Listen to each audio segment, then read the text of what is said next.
Salut, j'espère que tu te portes bien. Quant à moi, ça va super bien.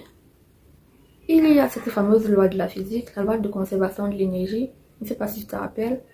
Sur ce canal, j'ai fait une vidéo dans laquelle je présentais les facettes illustrant la beauté de cette loi. Si tu es un peu curieux, tu peux y lancer un coup d'œil. Alors revenons au sujet. Cette loi, en fait, stipule que l'énergie ne se perd jamais, mais qu'elle se transforme.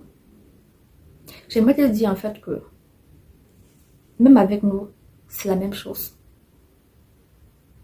Lorsque on est fatigué, on est triste, on est en colère, cette énergie est là, à l'intérieur. Elle reste, mais elle n'est pas obligée de rester bloquée. Donc la seule chose à faire, c'est de la transformer. Donc, si tu veux te libérer de cette énergie, il faut la transformer, vu que l'énergie ne se perd pas. Ça, c'est ce que la loi nous dit. Et je pense que c'est ce que nous faisons d'habitude, mais sans savoir. Alors, et comme on dit chez moi, quand le cœur parle, l'énergie bouge. Tout simplement, que lorsque tu écoutes ton cœur, tout peut changer. D'accord? Ok, très bien. Et je vais te dire ceci, il y a certains jours où je suis triste, j'ai envie de rester couché, à la limite pleurer, mais je respire. Soit je me mets à écrire, à lire, soit je mets une musique que j'aime. Ça peut être une musique de chez moi ou une musique d'ici.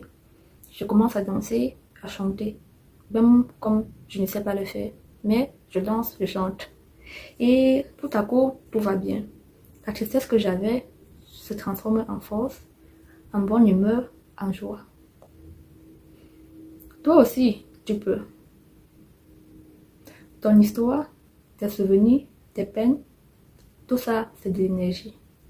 Cette énergie peut devenir, si tu le décides bien sûr, une lumière, peut devenir un chemin, pourquoi pas une force.